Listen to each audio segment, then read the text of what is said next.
Index law 1 relates to what happens when we multiply terms with the same base. Consider the expression 2 squared times 2 cubed. In expanded form, this would be 2 times 2 times 2 times 2 times 2, or in index notation, 2 to the power 5. How does the power of 5 on the final answer relate to the powers of 2 and 3 on the original terms? Well, the power of 5 is found by adding the powers 2 and 3. Does it work for other terms with different bases or numbers? If we consider the expression 4 cubed times 4 to the power 4, and we write this in expanded form,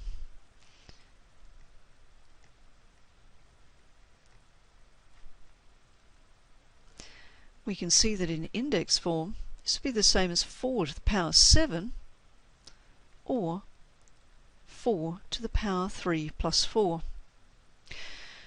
So we can see that the base doesn't matter, and in general, if we multiply numbers with the same base, we add the powers. For example, a squared times a cubed would equal a to the power 5 or a to the power 2 plus 3. And in fact, in general, when you multiply any terms with the same base, you add the powers. And this gives us the first index law, which says when multiplying terms with the same base, you add the powers. So for this example of 2 squared times 2 cubed, because the base is the same, we can simply add the powers to give us 2 to the power 5, which works out to 32. In this example, the base is both x. When multiplying terms with the same base, we add the powers, and so our solution is x to the power 5. If we consider this expression, we've got 3 times 3 cubed. This 3 is like 3 to the power 1, and it can help to put the 1 in another colour. Since we're multiplying terms with the same base, we add the powers, and so we end up with 3 to the power 4, which evaluates to 81.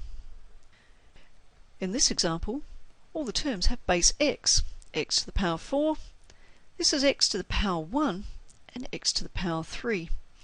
And since we're multiplying them, the answer would be x to the power 4 plus 1 plus 3, which gives us x to the power 8.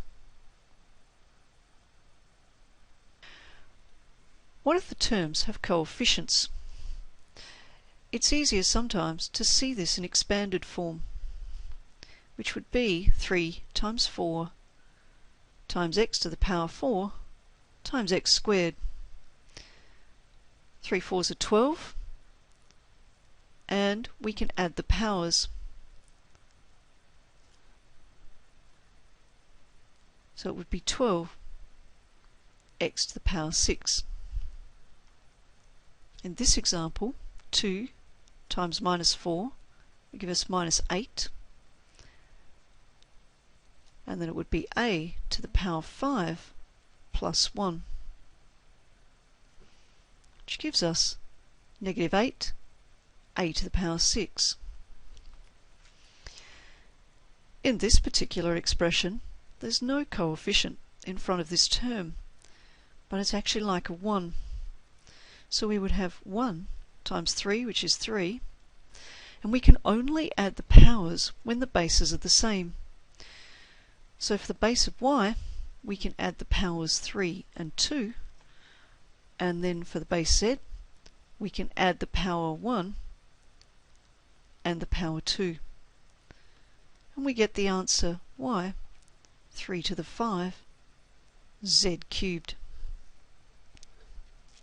In this last example, 5 times 2 is 10, and then we have a to the power 4 plus 1, and b to the power 1 plus 3, which simplifies to 10 a to the 5 b to the 4.